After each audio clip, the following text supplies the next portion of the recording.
Hey, it's June the 21st, 2022, and you know why you're here, so let's kick this off right and introduce the players. I'm Gerissar, a PvP Padawan. Hey guys, I'm Bigmoran, your local PvP meme lord, and this, of course, is a PvP podcast. Today, we'll be discussing the past, the present, and the future of WoW PvP. You sound so professional doing that. That's what I do. Yeah. You almost sounded like a professional newscaster there almost. It was really, really epic. I like that. Nice. Good, But good, good. yeah, unfortunately, Jake is not with us. He's off on vacation with his girlfriend touring Switzerland, I think he said. So Yeah, he's probably skiing in some gorgeous mountainscape and right. eating cheese or something. Who knows? He's having a good time. I wonder if he went up like on a mountain and yelled Ricola. Hopefully. He's We'll have to ask Man, him. I'm jealous though. Jeez, I mean, Right? I live in the desert, and so it's over 100 degrees every single day from here on out, and I'm Yeah. very jealous of any place that's probably not to that. And I'm guessing Switzerland's pretty nice this time of year. That's just a I'm guess. guessing it probably is. Yeah. Uh, that that sounds really horrible. Over 100 degrees every day. That's like if it was not for Yeah, air it's conditioning, you'd be screwed. that. Yeah. Well, last summer for a while, I did not have air conditioning, and it was the most miserable time I can honestly say Oh of my goodness. existence in the desert. Well, rather than talking about the desert IRL, why don't we move through this and talk about the desert of PvP balancing, maybe? But first, that was a really horrible segue. What have you been up to other than dodging 100-degree weather? So I've been playing WoW the past few weeks. I got some games in on both my Rested Druid and my Holy Priest, Nice. and I was having a fun time. I did level a rogue, and I'm in the process of gearing it. I didn't quite have enough conquest to get a full set of gear from the new conquest boxes, so Mm-hmm. I'm a bit sad about that. But any case, I love playing solo shuffle. It's pretty fun and just kind of a good way to learn a character, get used to a character. So I've been enjoying Sure. that. I feel bad though because I have been playing a lot of solo shuffle like every night on my druid, Mm-hmm. and obviously I'm like fully geared, and I do play like Convoke Boomkin in Oh, solo shuffle, which I've learned is just the most busted thing like in that format. It's I pretty much can just solo carry every single game with a yeah. single convoke and like some star surges, and it's fun. But I feel kind of bad sometimes. I'm like, oh geez, like hope everyone else is having a good time because I sure am, and hopefully it's not at their expense.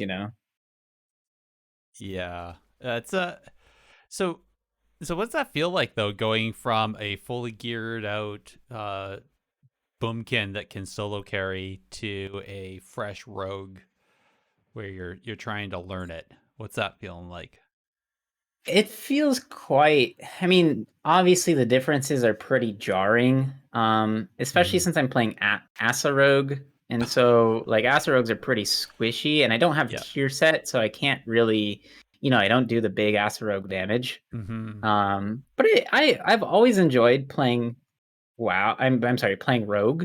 Yeah. Um, I think anyone who PvPs should just play Rogue just for fun, because it's honestly, in my experience of every class I've ever played, it is the most consistently fun class to play.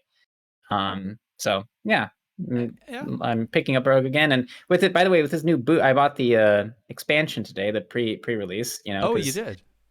yeah, of course. I was seduced by all those perks. I saw the level 60 boost and my eyes lit up. Mm-hmm. So I think I might use that to boost maybe a mage, which will complete the trifecta of boosting a priest first, then a rogue second, then a mage third. I got all the weapons now in my arsenal. There you, But no, I like playing mage, so that's uh, that's why. I was gonna say, you know that when you're playing RMP, it's not playing by yourself with your own characters, right? It's Ah. If only, if I could clone myself, that'd be the best arena team ever, right? Cloning yourself 2 times. There'd be no excuses, right? No one to blame but yourself. Just make sure one of the copies isn't a copy of a copy, because that always goes poorly. Anyway. Yes.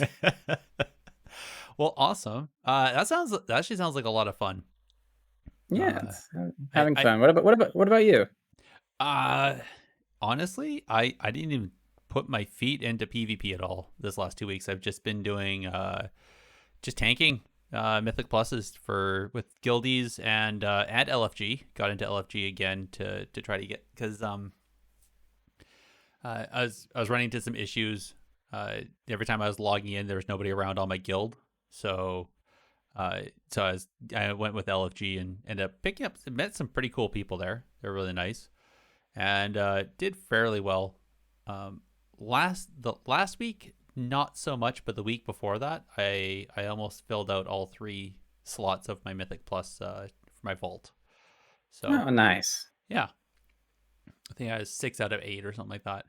But Yeah. other than that, 2 weeks ago, the vault was actually really good. This week, because I didn't do very much, I only had 1 vault, and it was not a good piece of gear, not an upgrade at all. So I just went with coins Hmm. instead. So Yeah. working towards another gem slot.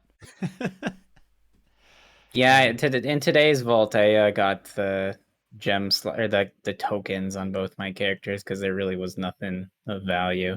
Which uh, it always feels kind of cruddy, right? But at least you can get the gems. That's quite nice. that's true.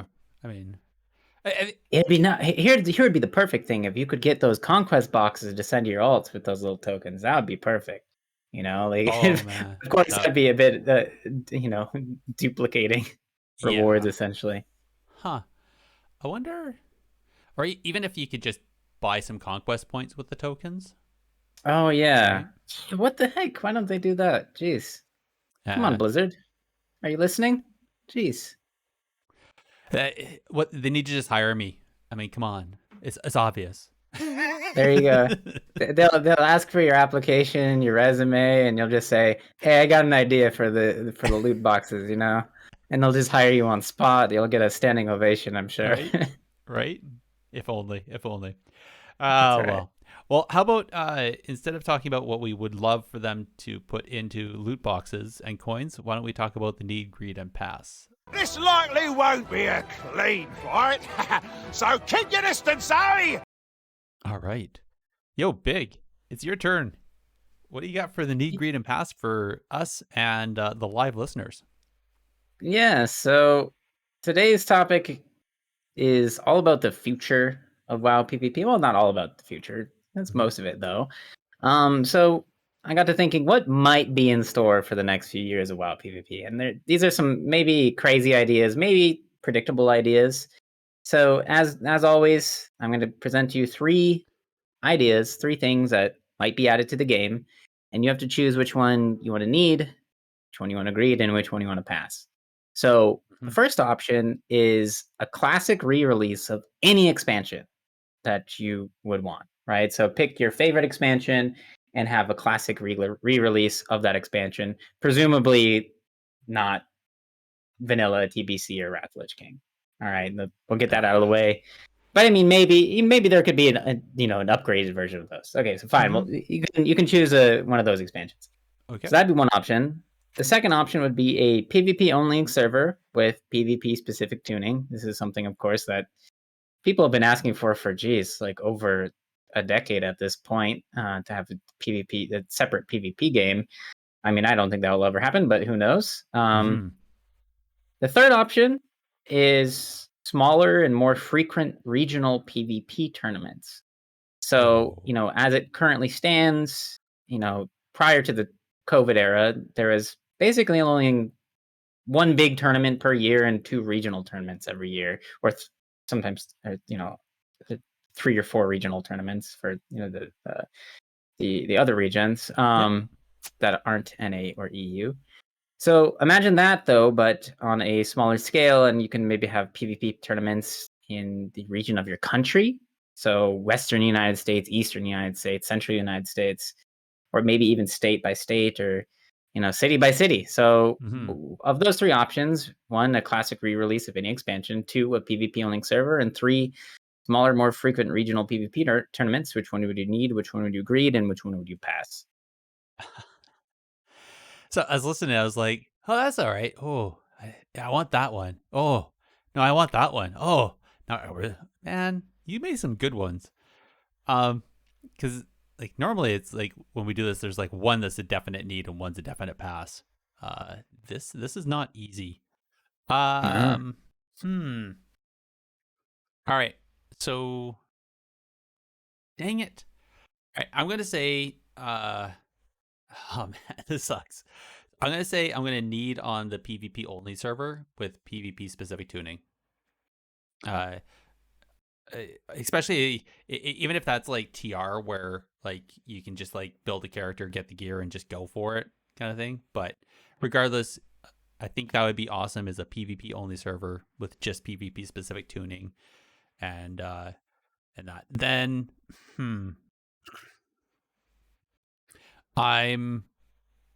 I'm gonna say I'm gonna greed on the classic release, and I want it to be Mop, Okay. Mr. Pandaria. I really liked Mr. Pandaria. I don't know why. The PvP in it was good. The PvE, the storyline was good, I thought, and I really enjoyed the aesthetic of that whole X pack.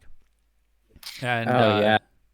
oh, and then That I what? was Go. gonna say. Let me just add something to the aesthetic. What I liked about Mop is how bright it was. I like these Yeah. expansions that have like these like bright, vivid colors, and Mm-hmm. every zone. And there's that one zone in Mop. I don't remember its name, but there's one that was kind of dark. But there always is that dark zone. But that's the one thing I Yeah. really liked about Mop is it was just so bright and vibrant. It made you. Mm-hmm. It just flying around the world felt amazing. It was like, Yeah. this is awesome. Yeah. Well, once you could fly. Yeah. I say the only thing I really didn't enjoy was the flight pathing. Some of the flight pathing seemed you really kind of went out of the way on that. Yeah. But yeah. So those things, and then of course now I'm gonna have to pass on the smaller, more frequent regional tournaments. I would love to have that, but thinking about just the future of WoW PvP as a player, I'd rather have either a classic re-release of Mop or the PvP only server. How about you, Big? What would you like?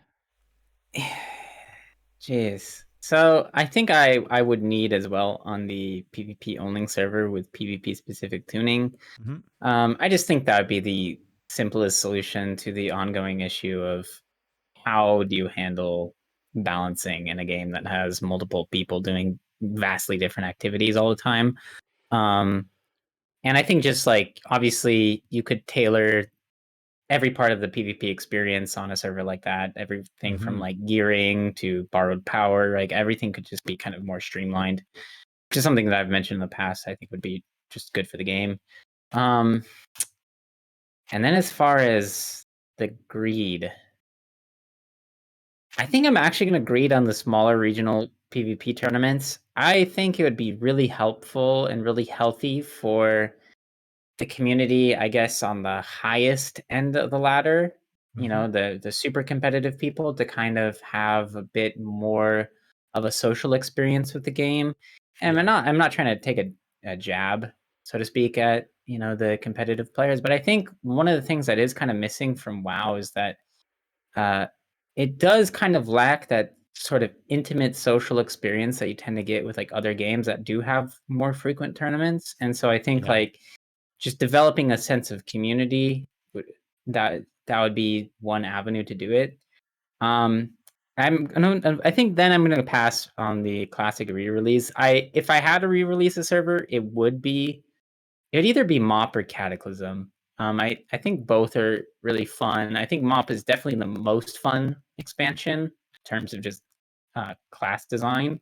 Okay. So, but the thing is, though, I worry about any classic release of an old server of an old expansion because I think what tends to happen is people import kind of current ideas into the old game, and sometimes that doesn't really make the experience all that nice. Yeah. For like a perfect example of that was the fiasco with world buffs that happened in vanilla WoW, where people would camp world buffs, gank world buffs, Yeah. things like that. Like that just seemed like a bit of an extreme, weird phenomenon that didn't really exist like back in the day. Like no one cared that much. People are very optimized with how they approach games these days, and I kind of like the clunkiness of the past, and I kind of would Hmm. prefer the past to stay clunky, so to speak. Yeah. So but if I could experience mop again, I definitely would. Like, if I could take Hmm. a time machine and just go back, that'd be a good experience. But that's obviously different than making the same expansion just for today's audience. I like it. Cool. I guess I have to remind everybody once again, if you're live, by the way, have people chatting it about it right now and also doing their selections. But if you want to, you can always go to the Discord server, and also we'll have a thread there. So if you want, you can join in the conversation there and tell us what your thoughts are between these three choices. Um, it's interesting. There's a good question there in chat. Actually, is the concern about either the release of a classic, so that then or the PvP kind of tournament realm version. Just what would that also do to the player base and splitting the player base, which is always a concern because I think people have definitely recognized that the player base waxes and wanes, and I think Yeah. we know that, right? But there's always that concern on the PvP side that since it's like that nicher side of World of Warcraft, it's already a limited player base. That if you're then splitting it up even further, what's that going to do? So, I think although I think it's a valid concern, um, I don't think it would be as impactful as people are fearful. You know what I mean? Yeah. Yeah, I mean, the worry about the community being split is, I think, a real and honest um, concern, especially I think as it relates to, again, the highest levels of competition. And there's, definite examples of that. The fact that Cloud9 essentially had to restructure their entire team because Mm-hmm. Channel and Snuts wanted to play um, classic. They wanted to devote their attention to classic, and Yeah. in some ways, I don't blame them. It's a fun experience, but at the same time, it is kind of frustrating to see, you know, these micro fracturings of the PvP community. And in an Yep. ideal world, everyone would be playing both. And that would be everyone would be having fun on both games, but that just doesn't happen because both require a lot of time and investment. So you have to Yeah. kind of specialize in one or the other. I think it's both. There's the time, but also uh, I'd say the two are actually completely different games, and different players enjoy them separately. So if I'm not mistaken, like the whole Chanimal wasn't enjoying the Shadowlands PvP. That's why he was like, nope, I'm done. I'm just gonna play Classic or TBC Yeah, because that was his jam, and I think that's also valid.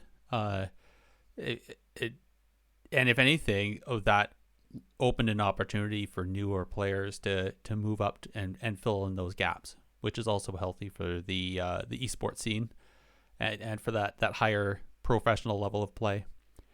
So yeah, for sure. I don't know. It Yeah. I think I think that there'll so long as there's multiple versions of the game, there'll always be fracturing. I think the the flip side to that is with the multiple versions of the game, at least people are able to play the version that they enjoy to play, rather Yeah, than if it wasn't for TBC Classic, would Chanimal stop playing Shadowlands and just not play WoW at all?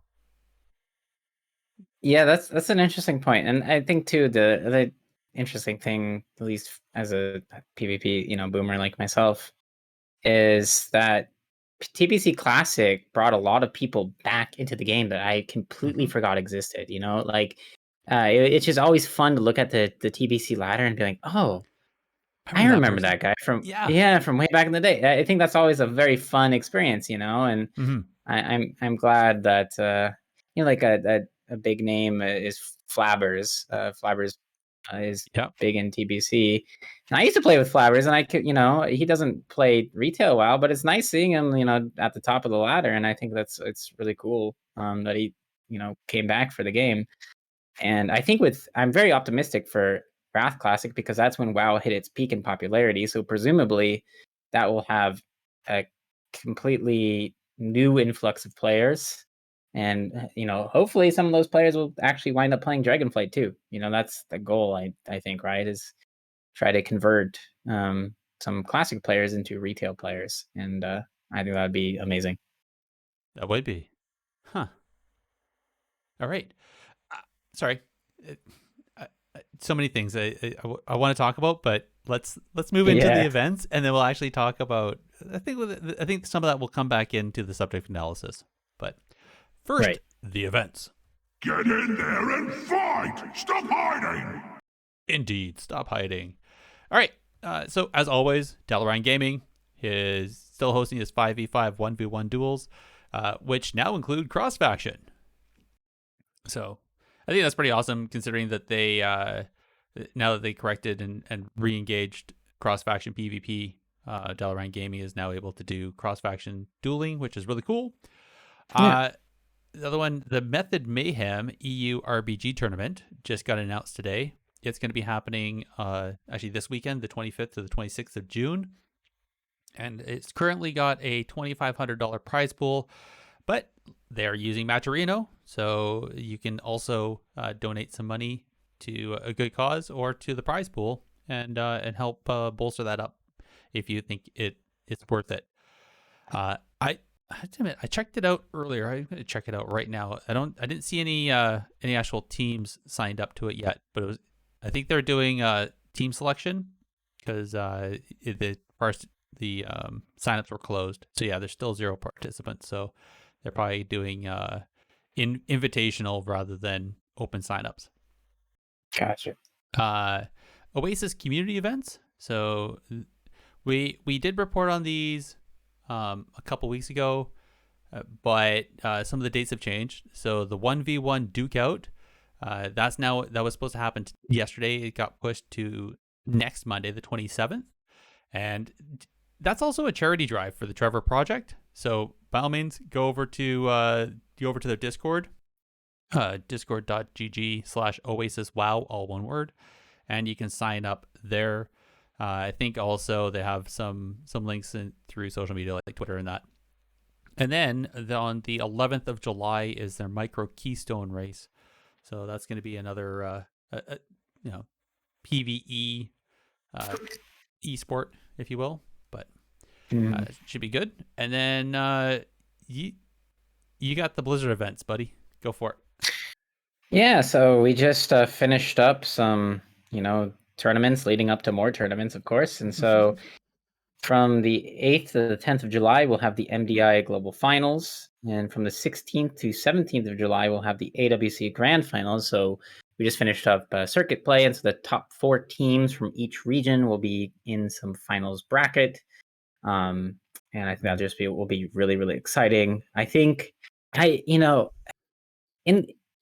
I'm just kind of old and grumpy, but in the past, for some of the AWC tournaments, and I'm talking about like last expansion, in Legion as well, I was like, man, there's some really good teams that are playing, but I don't know if all these teams are that good. And again, maybe I'm just grumpy, but man, I think this year especially the competition is insane, like in both regions. Oh, yeah. Like I think these are by far the most stacked tournaments that WoW's had for PvP in such a long time. And so, there's obviously kind of the favorites for the tournaments in each region, like Kauai and NA and Kungarna in EU. But I really think that this is going to be a really exciting time because I think for the most part, any team could win these tournaments. Like any team in any of those regions could Yeah. win the tournament, which is something I wouldn't confidently have said in the past. But man, the competition is crazy. And piggybacking off of that, there's for the first time going to be an AWC cross region tournament where Mm-hmm. I don't know exactly how the format's going to work. I know there's going to be home and away games, but Yep. both region will be playing against each other once again in home and away formats. So EU will be playing both in their own region and on NA servers, and we'll get to see for the first time in over like almost 3 years, so over 2 years, almost 3 years, competition between EU and NA. And I think this is going to be really exciting, right? The obvious storyline is Kangarna versus Kauai. Who is the best team in the entire world? Honestly, I don't know. I don't know who I'm rooting for, and I don't know who will win. Like that's kind of the thing, right? Like I love Waz's team. I think Waz is an amazing player, and I just respect him a ton. And so I want him to win, kind of for that reason. But at the same time, I want NA to win. Like it's so interesting. I'm kind of split as to who my allegiance is towards, and like there's other players too. Like in EU, I really like Morrow. Yep. And then I really like Cedar. Like it's like, who do I want to win in this cross factional battle? I have no idea. I just know it's going to be an insane tournament, and so I'm really eager to see how everything plays out. And the thing I'm most excited for, and I know people might cringe and people might hate me for this. I'm so excited for the cross regional RMP mirrors, because I know there's a lot of regional differences between RMP, and I think that comes out so in such an extreme way in the RMP mirror. And so I'm not even joking. I think 3.5 Men could beat Kangarna in an RMP mirror, and I think that would be insane. What about Novus? I don't think they didn't qualify, so I don't know if they're able to play in the cross region tournament. Oh, that's right. Yeah. I don't know how that works. I think it's the same teams that are playing the finals. It's only going to be the same teams. Yep. Yeah. So, I'd be down to see a Calvish versus Waz. I think that would be really exciting. And I honestly, again, I don't know who would win. It's honestly a coin flip. Yeah. For me. That would be, I think that's going to be definitely the match to watch. Same, I think SK Gaming is going to be also a team to watch for. Yeah. I really hope that C9, Cloud9 there, and Team Liquid find some other answers. I know Cloud9 seemed to have struggled a little bit, especially in the last couple series there. And then I don't know, the whole double outlaw rogue that Team Liquid is running. It was started feeling like the opposing teams were starting to find answers for that. So I think they need to find something else other than that. Really, it's kind of a meme comp, but I think they need to find something else and not just rely on the double outlaw to move forward. Yeah, I mean, without dropping any more like hot takes, because I feel like I'm, I have a cap every day. But I really don't think that like outlaw rogue. I mean, it is rogue, of course, but it's so different it's so fundamentally different than sub that I really like it miss the explosive sub rogue RMP games, and like outlaw and double outlaw rogue they feel like something else. And what's funny is I don't really feel like especially the people who main rogue. None of the rogue mains, I don't think I honestly think they all hate playing outlaw. Like maybe not hate, but they'd rather be playing sub. Oh yeah. So I would be so excited to see a sub RMP mirror somewhere in the next that would be amazing. Few weeks in these tournaments. That is like, that's the ultimate battle, right? So the sub RMP mirror, that's where, everything falls into place. That would definitely go back to almost like the classic version of the RMP when it all started. Yeah. I will note, yeah, thank you, Mortai. You are correct. Liquid did run Outlaw Unholy DK in 3.5 men and reverse sweep. So there was that. Yes. So at least they aren't fully relying on the double Outlaw, but I don't know. Yeah, I feel like they need to they need to have some more answers other than keep relying on that one. But let's get into the subject analysis here and talk about history and future. I'm gonna light you up, sweet cheeks. There we go. Let's light this one up. So yeah, we teased it a bit, talking about the future of WoW PvP. Where is it going? What are we kind of thinking of that where it might go? I think for myself, I always find it easier to look back a little bit and kind of think about how things have progressed, because when you look back, you can see the line, right? And then you can turn around and kind of get a better idea of where it's going to head. Yeah. So, I know, you've been playing as long as I have, but let's take a look back. We'll take off the rose-colored glasses if we can, and actually look at this critically and analytically. So, I mean, vanilla, obviously, when it first started, there wasn't any BGs or arenas. It was all just world PvP stuff. And then they started building in the battlegrounds, right? The Warsong Gulch and the Arathi Basin and that. So I guess what do you think really made any player good in that world PvP into battlegrounds?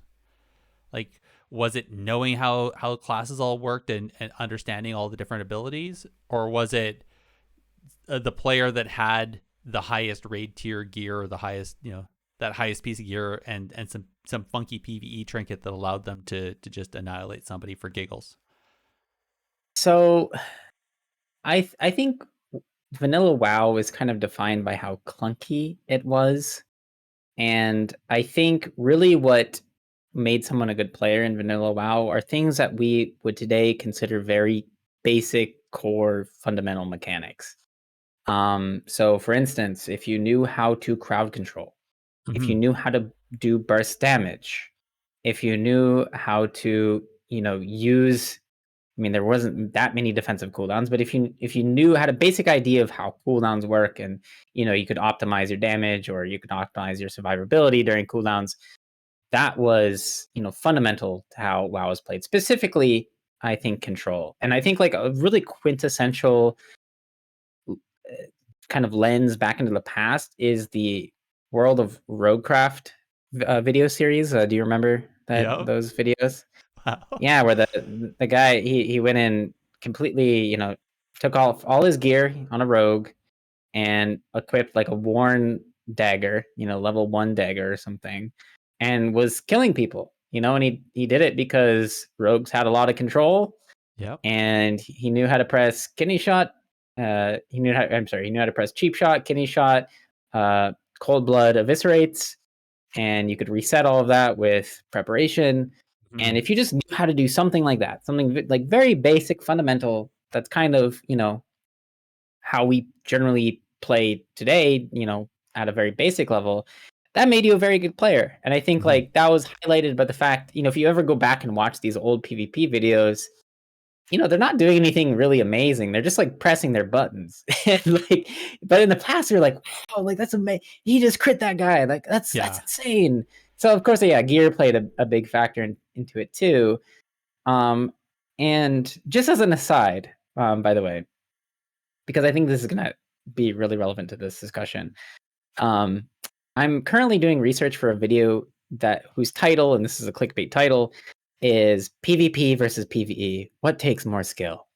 And what I'm finding, and I'll just spoil a little bit, is that the way PvE has evolved is almost in tandem to the way PvP has evolved. Yes.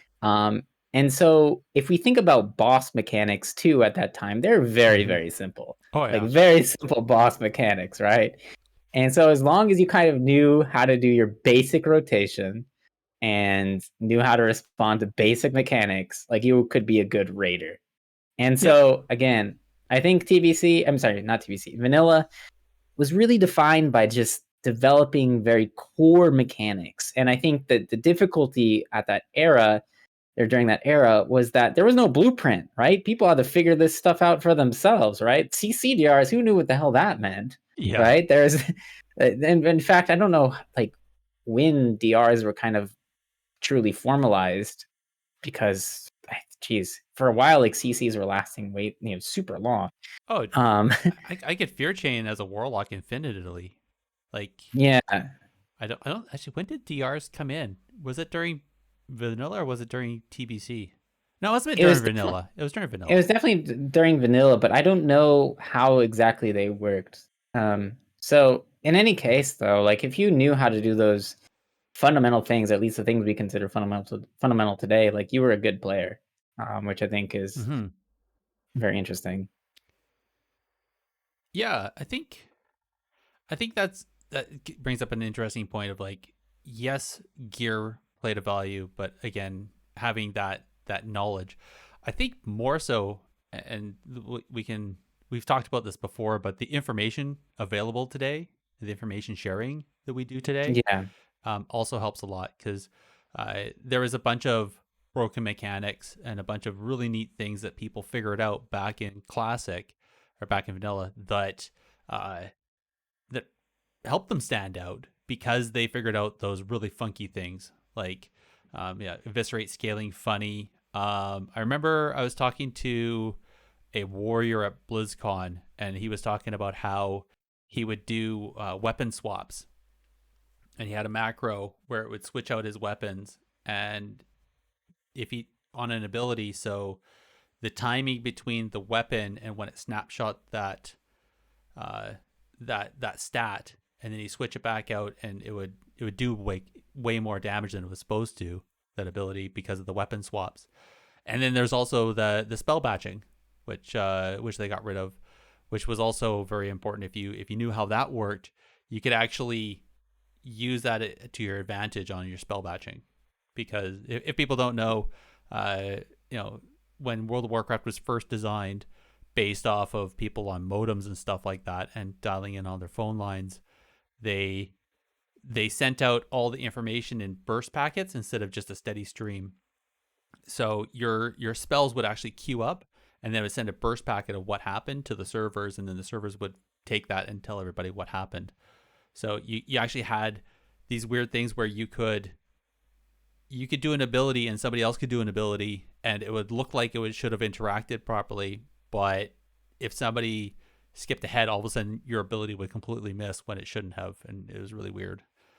well, yeah, and what's funny is that's like a perfect segue to TBC because spell batching is kind of, I think a lot of spell batching interactions really played out in TBC Arena. So like the quintessential example is Vanishing Death Coil. Of course, you could do that in vanilla as well, but it was for people like people like Nelio were making PvP videos, basically highlighting how spell bashing could be exploited. Mm-hmm. So you could, if you pressed Vanish after a warlock had used their Death Coil, because all that information would arrive at the server at the same time, even if there was a delay in which those abilities were actually pressed, the Death Coil would be immune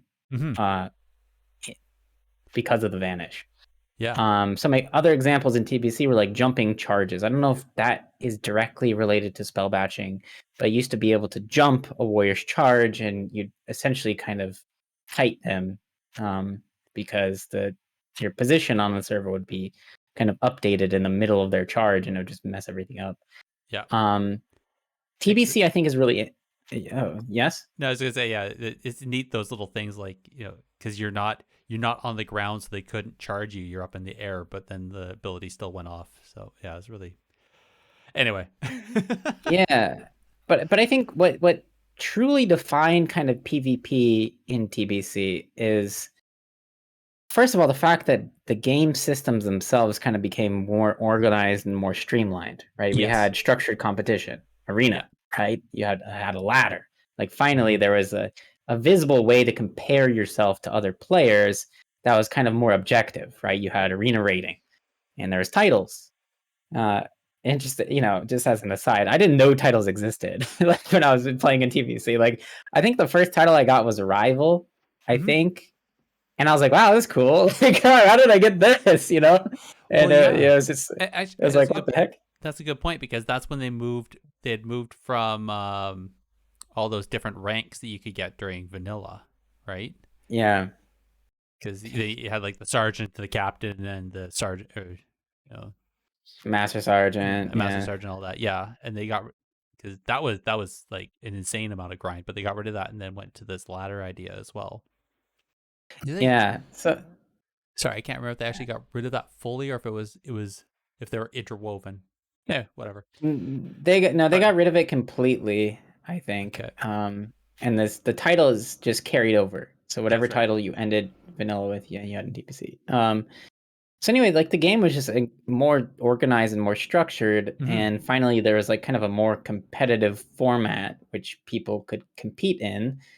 And what kind of developed for the first time in TBC was really a sense of strategy. So we had matchups for the first time, right? You had, and there, comps were very weird, and people are still kind of figuring out what comps were good.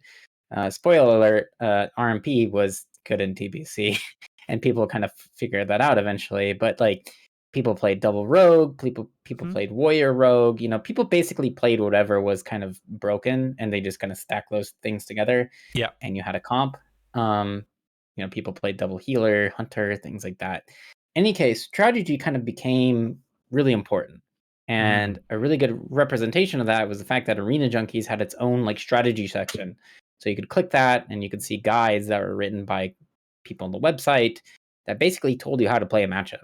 Yeah. And I personally use those. And Gerissar, I mean, did you use Arena Junkies for strategies at that time? Oh yeah, I was on there. I mean, I didn't. When I was playing TBC, I dabbled in the arena only slightly with my guildmates, but mostly it was just battlegrounds. I just did random battlegrounds. So I wasn't going for the ladder. I wasn't going for the high competition, but that's also because I was a young father and I didn't have time. So I didn't try. Well, even in battlegrounds, because I remember I used to join farm groups, because you had to farm BGs a lot in TBC. And the strategies were a big part of just farming battlegrounds. Like the whole game became very strategic. And again, so still though, those fundamental basic mechanics were still really important in TBC. So basically, everything had kind of evolved. So everyone got better mechanics overall. People learned how to do things like interrupt. Think about that. Like the fact that if you just knew how to interrupt and you press your kick ability, like you're a good player. Like, wow, he kicked that. Like, it's crazy, right? Like, so that, yeah. I just want to say, I think if I'm not mistaken, that was around the time that Holinka was also made the PvP dev. So, him No. and Holinka came in and Missa Pandaria. Did he? I thought he was there in BC Wrath. No. Yeah. Oh. Well, no, because he came over from another game. He came. Jeez, it was like, I want to say like Battlefield, or it was some other completely different game. But no, Holinka came in Mop and Wad because the meme was that Ashran was him and Chris Kalecki's like child was Ashran, and so that was a Wad. Okay. For some reason, I had in my head that he was there earlier. This is what happens when No. you get old people. Everything kind of melts together and it becomes this big mass of stuff. No, yeah, I actually don't know who the developer was the main developers were at the time. It might have been Ghostcrawler. I think Ghostcrawler was definitely Wrath and maybe Cataclysm. I don't know if there were PvP specific devs at the time though. I have no idea. Okay. Yeah, it just got confirmed. Holinka joined in 2012. So yes, that was Mop, I believe. Yeah, it was. So, but I think VHel was definitely around during TBC and that, and he was like like one of the main PvP devs or designers as well. I don't know. Well, I don't know if that's accurate. No, sorry, I don't know if that's accurate. He Vihel? was involved in esports at the time. I don't know if he was I thought he was direct. I thought he was a designer there too. I don't know. I have no clue. Vihel's an interesting character. I mean, Yeah. everyone knows. Well, most people, in the past, everyone knew who Vihel was, but I don't know if he was how what his involvement was exactly in Blizzard. In any case, I Yeah. think Wrath and Kata is where things kind of started to get very interesting. And I think what really kind of came to define Wrath and Kata is just the speed at which the game was played. So Wrath was obviously a very explosive expansion in terms of just the pacing of the game. This is, where people were literally getting globaled. And this kind of idea that you could just kill someone really fast if you all just targeted the same person and pressed all your damage. You could just, 100 to 0 someone really quickly. And so, that again is kind of where the speed, the knobs on that just got cranked up. And at the time too, I think there was a weird social thing developing because this is where, I mean, battle groups had existed in TBC, but I think really in Wrath and Kata is where battle groups truly became like fundamental to PvP. And for those who are listening and it's like, what the heck is a battle group? In the past, servers, so your server was connected to a battle group. So I don't remember how many battle groups there were. I think there was like 12 or something. Yeah. And so you'd have server clusters that would all be on the same battle group, and you could only queue arena or BGs into people who are on the same battle group as you. And so you kind of had these communities emerge not only on each server, but also within each battle group, which again kind of all tied back to Arena Junkies, where there was, battle group forums, and the same thing I think there was on the WoW forums, there was battle group forums as well. And so the information exchange was kind of started there. Like, you gain knowledge about the game directly or indirectly through your battle group. Streaming wasn't that popular in Wrath and Kata. It existed. There's this, but it was not nearly as sort of centric to the PvP experience as it is today. No. I think most people at that time would record with like fraps or whatever and then upload to YouTube in some montage. Yeah. So Yeah, people were doing that for sure. Streams at that time were again very like, especially in Wrath. I mean, people streamed, but it wasn't on Twitch. It was on a site called Xfire, I believe was the name of it. Crossfire, yeah, Yeah, and so and so then yeah, there was like Justin TV after that, which led into yeah, Twitch. Yeah, and I mean, but streaming wasn't like this. It was kind of like oh, that's cool, but who cares? Like type thing. It was like no one really cared about streaming. It was just kind of something that was like, oh, that's nifty. That's who's gonna use that though? Like and also too, I mean, gotta remember that there was technical limitations to streaming too. Like, not computer technology at that time wasn't the best, right? No, nope. Today, that you can buy a computer probably from Walmart that can stream, but in the past, like you needed a cutting edge computer. You needed the best of the best software, best of the best hardware to do anything like that. Yeah. And you also needed, like, you were paying through the nose for some really high end internet to be able to get the bandwidth too. Oh yeah. Right. Yeah, that's the thing. Like I'm sure all streams at the time were like probably 480p. I'm sure like very few people streamed at 720. I remember watching my first PvP video that was 60 FPS, and I was Yep. like, "Wow, this looks insane!" You know, It's so like that, smooth.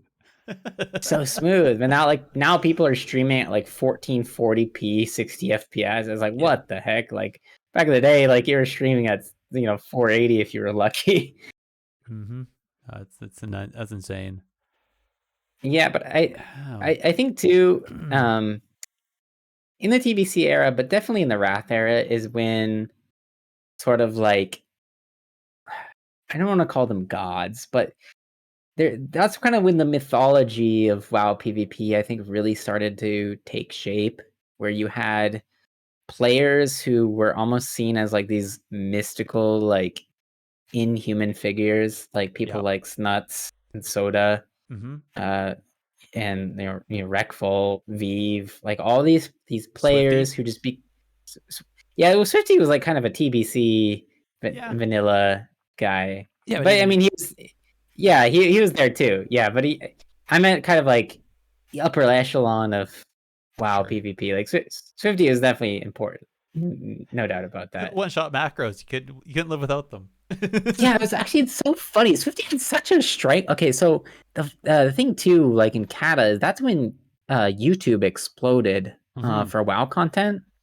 Like that was a big thing in Cataclysm. To everyone was making YouTube channels. Like there was like a race to make a YouTube channel, Yep. and I remember no one cared about Twitch at that time. Like in Kata, like no, if someone said like, "Oh, I live stream," you're like, "That's pointless, dude. Just Yeah. upload videos to YouTube. What are you doing? Like, who cares about live streaming?" And that's what they always say, live streaming. They didn't say streaming, they say live streaming. Yeah. But I And think so yeah. that's when the monetization for YouTube also took off a bunch. I think that's why a bunch Okay. of people were doing that.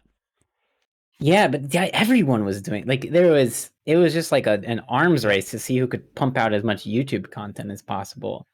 Um, because that was like always the fear. I was like, dang, I hope it didn't appear in anyone's YouTube video this week. Like that would suck. I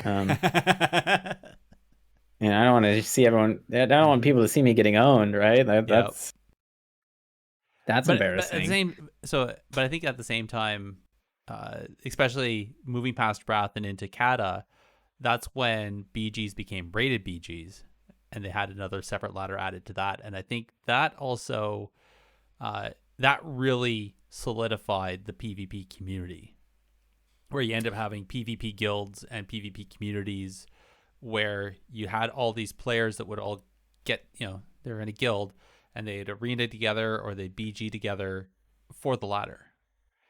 And Yeah, well, for a while, RBGs were server only. You could only play with Mhm. people from your server.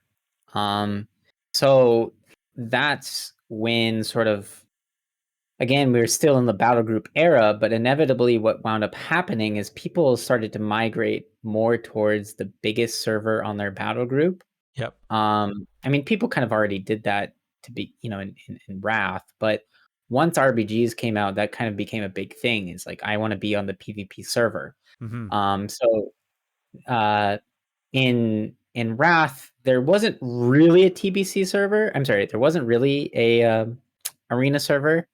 There was like BlackRock. That was a big server Mm-hmm. for West Coast, and East Coast it was Illidan. Mal'Ganis was a big server. Yep. Sure, I'm forgetting Sargeras, maybe Kel'Thuzad.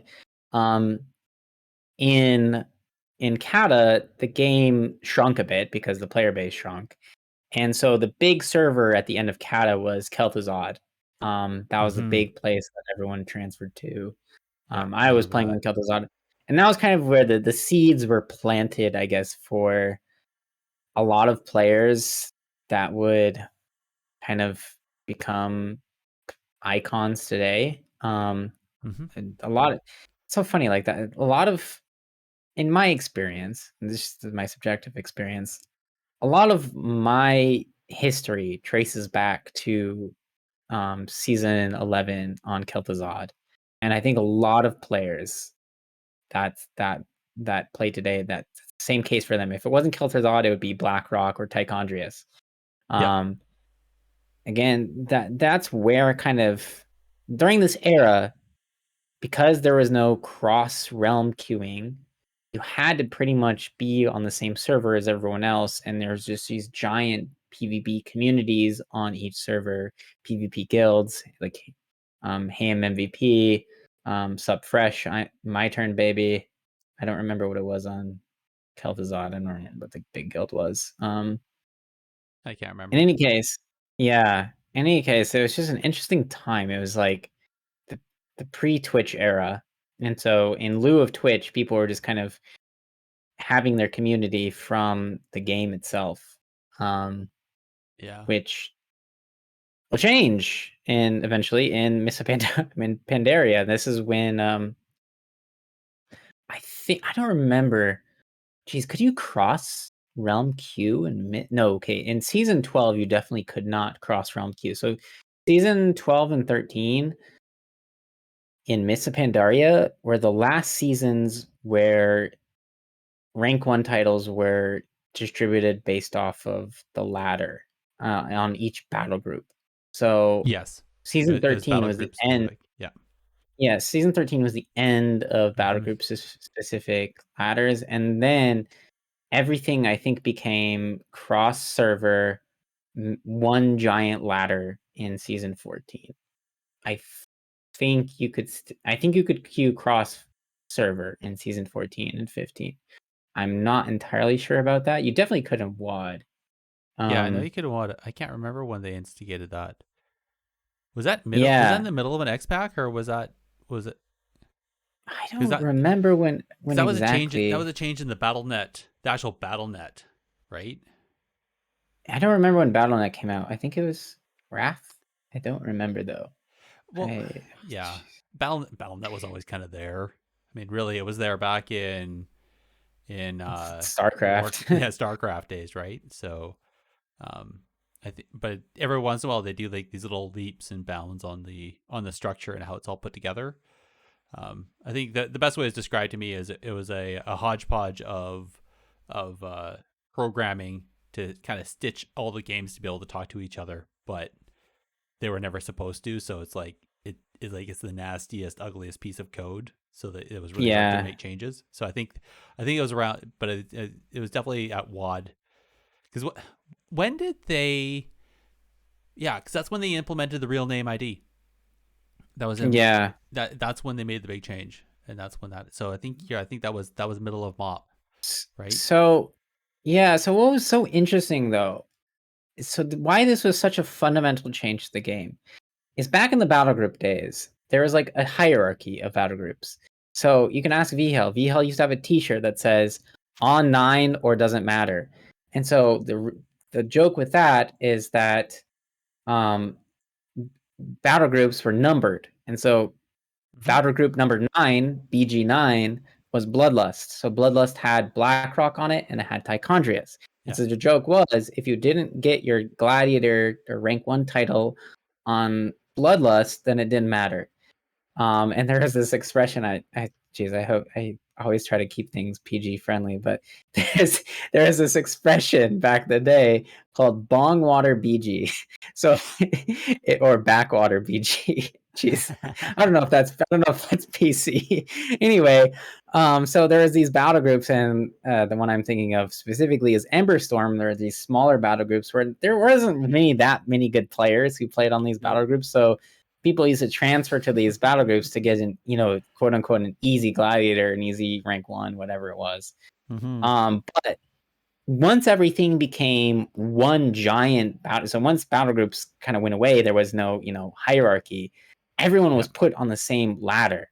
And that is when skill just exploded. Like that Mm-hmm. is when, so during MOP and WOD is when everyone started to become really good at Yeah. WoW PvP You're because forced to. yeah, everyone was playing in the same playground. In the past, all the playgrounds were separated. You Mm-hmm. didn't, you had no idea how good people were on other battle groups. But now it's like you're forced. If you're on one of these like smaller battle groups, you're now forced to play against the big dogs. The Snutses, on the BG9 players. Yeah. Um, and so this is when the game I think started really evolving very fast. And this is the time where, when people talk about, oh, PvP is very scripted, I think it all traces back to MoP and WoD, where the game started increasingly becoming more formulaic. So people became so good that you could almost develop a recipe or a formula for every single matchup. And as long as you could kind of stick to that recipe, stick to that formula, that's how you won games. And so people became very good at cooldown trading, and especially in Warlords of Draenor, that was like a huge thing, right? And that's highlighted by the fact that the BlizzCon finals during Warlords of Draenor included the best offensive comp in the game, which is Rogue Mage, playing against the best defensive comp in the game, which is Turbo Cleave. And the game, like, again, Turbo Cleave was a very scripted comp. You just needed to react defensively to everything the enemy team was doing, and eventually you could win. This is exactly what happened in that BlizzCon finals in 2015. So I think like we really set the stage, and all the while, by the way, and this is an important detail, Twitch was becoming insanely popular. Like, Yes. this is the dawn of Twitch. And so we really truly entered into a global era. Not only were battle groups abolished, so everyone was forced to play globally in their region, but we also had this, this burst of information from everyone being able to watch streams whenever they wanted and learn so much about the game. Plus, you had all the websites by this time, MMO, Champion, Wowhead, Icy Veins. They all had guides. Everybody had a guide. You go to your favorite streamer, find their YouTube channel, and watch how to play the class or watch how to play a comp. I mean, there's a large amount of information out there.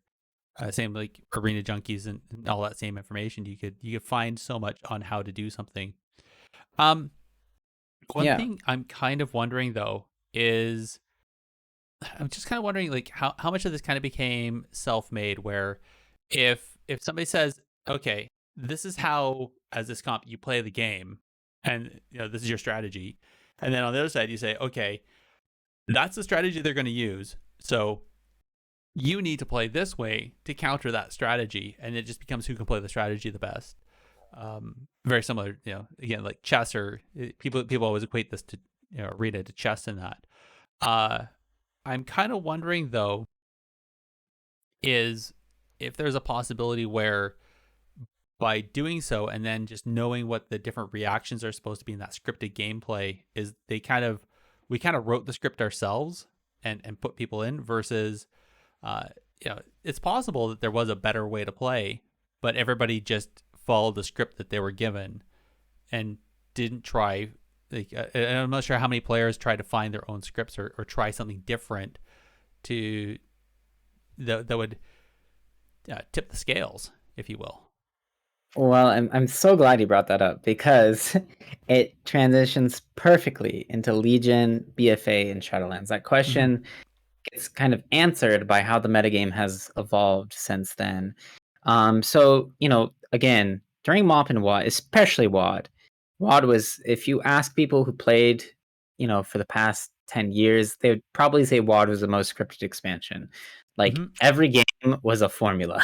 If you stuck to that formula, didn't make any mistakes, that was like the best thing you could possibly do. But I think you could also say WoD was also like the true era of paper, rock, scissors, where and that's I think that's also why they brought in the changes to how AWC was done, and with the idea of having a 4-person roster and allowing for that ability to do the pick to pick of your comp, so you could counter comp each other as well, right? Or am I wrong on that too? That's tricky, because so at the end of WoD there was like 4 really good comps. There was RMD. Yeah. There was Turbo Cleave with Arrestor Druid. There was God Comp, which at the time was Frost Mage, Shadow Priest, Holy Paladin. And then there was Walking Dead, which was Windwalker DK, I think Holy Paladin. To some extent, there was Feral Lock Shaman FLS too, but like pretty much those 5 comps are the big 5 comps in Yeah. PvP. And it's hard to say what countered what. Like people would probably argue that Rogue Mage was the best, like, surprise, surprise. But I mean, were really good, and they're all kind of really good for different reasons. And like again, Turbo Cleave won BlizzCon. So the most scripted defensive comp was the comp that emerged on top. So okay, so here's why this is important. Okay, so the game was really scripted. Everyone knew it was scripted. Everyone was talking about how scripted it was. People were complaining. So here's a question: how do you counter a script? Right? How do you beat a computer? All right. Think about that. How do you defeat something that reacts perfectly to what you're going to do? Okay. The answer to that question is to know that your opponents are going to react to what you're going to do, and instead of playing based around reaction, to instead play around prediction. So that, I think, has been the biggest meta change since Mop and Wad in Legion and BFA and Shadowlands, is that the game at the highest end became more about prediction than anything else. Yeah. Especially right now. So the way you beat scripted PvP is you just predict what the script is going to be.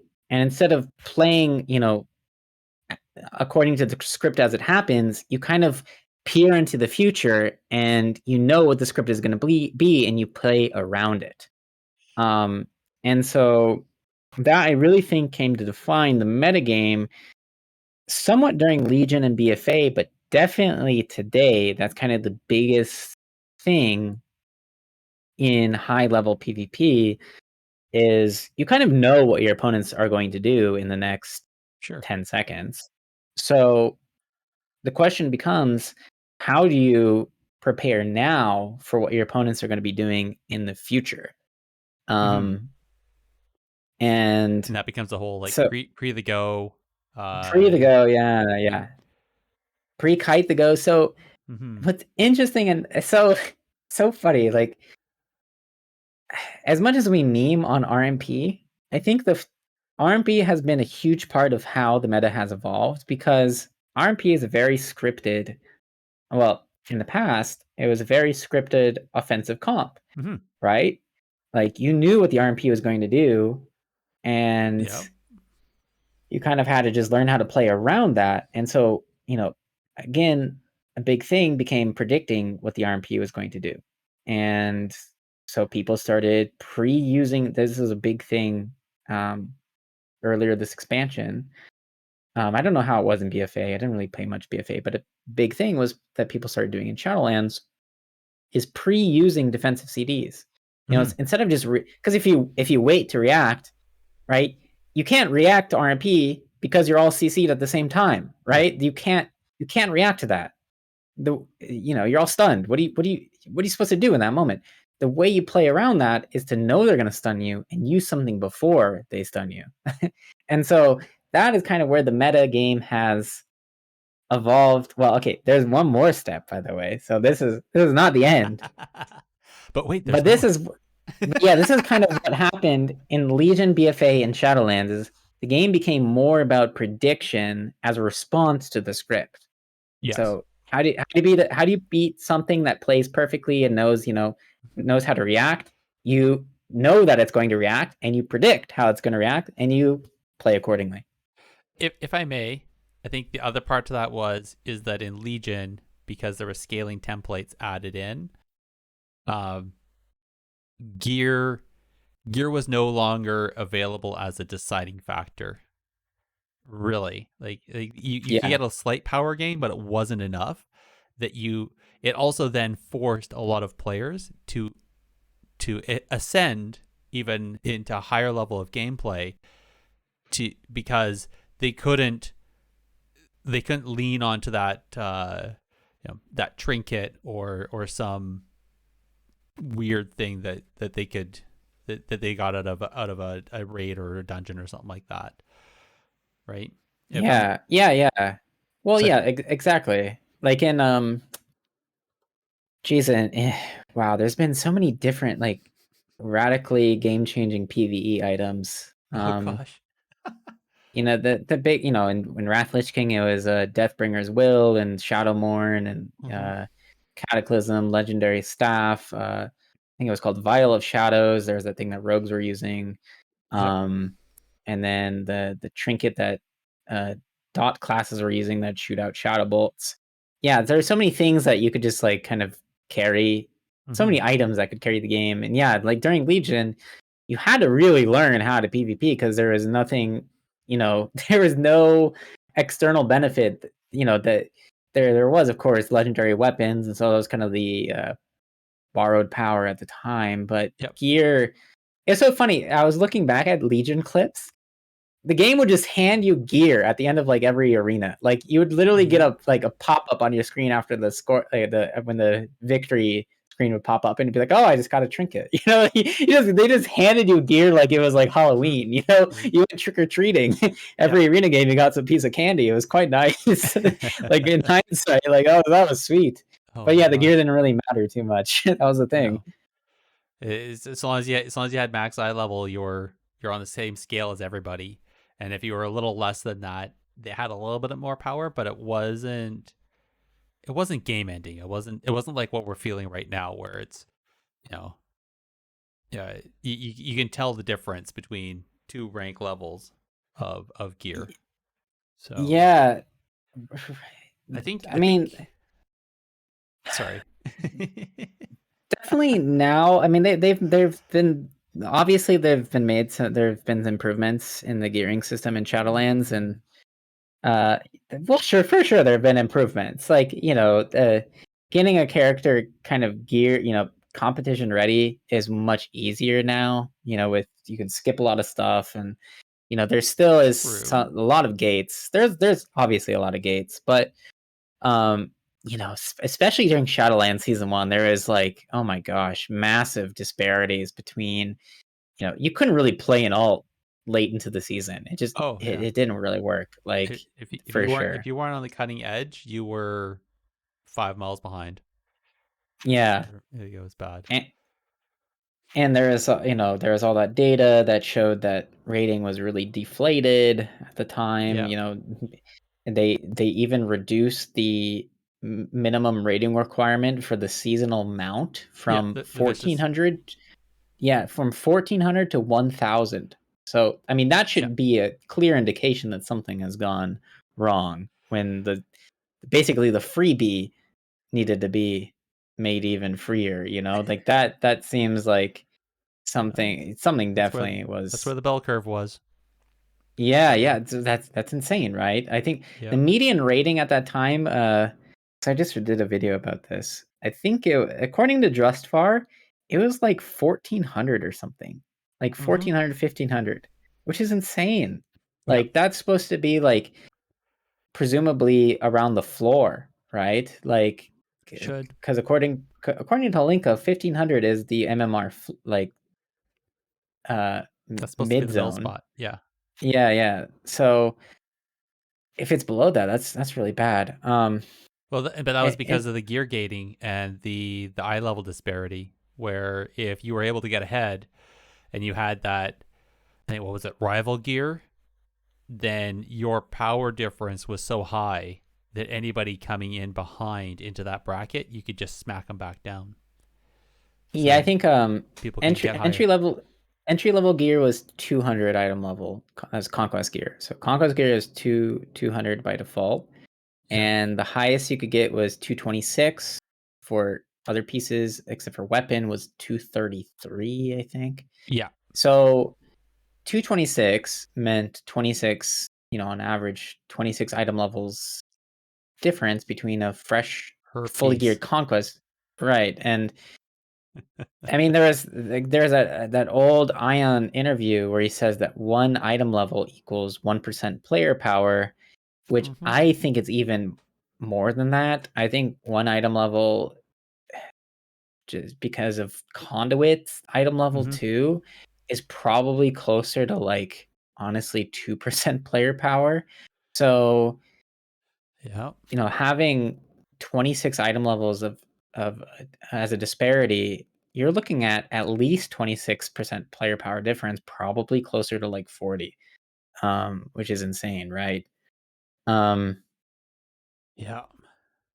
Anyways, anyways, I think the biggest thing we're saying is how after Legion, where gear didn't matter, to BFA where it did again, and then into Shadowlands where they really kicked it up a notch and made gear very important. And it defined it. You had defined it. It really impacted how the ladder played out in the first couple seasons of Shadowlands. I think one thing that we've missed out of all this conversation is also the fact that in Legion was when they implemented the PvP specific tuning knobs to all the abilities. oh yeah, where that really changed a lot of things. And there was also I'm trying to remember when they implemented it, but when they put in the overall crit nerf to PvP, right? that was WAD. Okay, it was So WAD, and then they removed it for Shadowlands. yeah, so I made my Is that down below magnum in the opus. balancing? Well, I don't know, but Yeah. my magnum opus of YouTube videos, this expansion, is all about that. How, because that was the thing. So people Mhm. were like in Shadowlands, during season 1, especially during season 2, people are like, "Oh my god, my character is dying so fast. What the hell is Yeah. it?" Why did that happen? And, right, and I think a huge part of it is the PvP crit modifier, like that. I think there's obviously, so if you ask anyone, what is Shadowlands PvP about, like inevitably and during the conversation, it's going to be about damage modifiers. Yep. And crit is just like a baseline damage modifier that everyone has. So I think crits in WAD were 150% damage, maybe 175%. I don't remember. And I think in Shadowlands it's 200%. So it went back to being double damage. Yeah. In any case, whatever the math is, it's just crits got bigger. The TLDR, crits got bigger, more important, and which is, it's nice. From my opinion, that's nice from like a player like experience point of view. Like if you're the person critting, it's like, wow, Yeah. like I just crit that guy. Like, oh man, my crits matter, because that's a big thing. Like, think of PvP montages back in vanilla TBC, Cataclysm, Wrath. Well, they're all about just crits. Like you just see Yeah. crit after crit after crit, and it's big damage. Like people always like seeing that. And, Huge like numbers pop think up of on the screen. the Swifty one shot videos. Yeah. Like world record crit, right? That's all we cared about. But then, like when they changed the crit modifier, people didn't really care about crits. They just saw like damage, right? But now, and what happened in Shadowlands is like, wow, like people started critting, and you die. What again? I alluded to this in the past, and I want to make sure I talk about this before I forget it. But again, kind of the biggest meta development between Mists of Pandaria, Warlords of Draenor, and then to today is people started playing a bit more based on prediction. Um, and again, a lot of it too. To talk about the elephant in the room, like weak auras became a big part of PvP as well.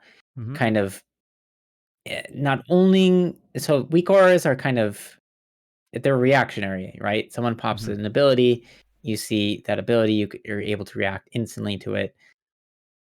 Okay, so there's an arms race dwelling between prediction and reaction, right? And weak auras is a boost to reaction. So the question, right now, a lot of where the game has been developed is on the prediction side of things. And so, as I just mentioned, how do you beat a computer? Well, you predict what it's going to do. And you pre-use a defensive CD, or you pre-kite their go. So here's where things get interesting, okay? So how do you beat that, right? So the question becomes, how do you beat someone who is predicting what you're going to do and reacting according to that prediction? The answer to that question is you predict that they're going to do that, and then you plan according to that. So You what's plan for the pre, happening so you right work around the pre. Yes, exactly. So what's happening right now at the highest level, especially in RMP, this is a big thing in RMP, is you'll hear this on streams. People say, I'm preing the rogue. Mhm. So say it's an RMP mirror. Someone says, I'm preing the rogue. What does that mean? So that means that they are CCing the rogue either with like a fear or a polymorph with the sole intention of preventing that rogue from using something preemptively. So most rogues, if they anticipate a setup, what are they going to do? They're going to vanish. They're going to get away, right? Mhm. They if they think the enemy team is going to set up on them, what do? They just vanish out. So the way you play around that is to CC them, not because you actually care about, reducing their damage. You're CCing them because you don't want them to vanish before you do your setup. So the preemptive gameplay has evolved in a way where people now preemptively CC targets so that they cannot preemptively react to what they're predicting the enemy team is going to do. So it's just the metagame is just layering on top of itself, like Mhm. every single season in Shadowlands. And so now, like, the big thing is preemptively CCing people so they cannot get away from you when you actually want to do your big push. And so I think that's just incredible. It's like, wow, we're seeing the metagame evolve right before our eyes. Um, Oh, of we always course, we always have as we played. I mean, we just talked about that, right? We've always yeah, watched the meta game, but now it's like at that whole other level. yeah, it's like, what the heck, man? Like these people are so good at this game. Like, again, we thought the script, like, we thought script was the final version of PvP. Okay, we figured out the script. Okay, PvP is solved. Nope. Mm-mm. Let's No. predict what people are gonna do. And then nope again. Let's predict what they're gonna predict. And so Yep. we've arrived at this very interesting stage of the game. So then the next question is, because now we're at Shadowlands. Dragonflight just around the corner. Just got, if anybody hasn't noticed, it got announced today. Pre-orders are up. Apparently, it's going to land no later than December 31st. But aside from that little announcement, uh, there hasn't really been much news about the PvP side of Dragonflight. So, where do you think? Where are you expecting PvP to head then? Like, now that we're at this, okay, so there's a script, and there's a script for the script, and now there's a script for the script for the script.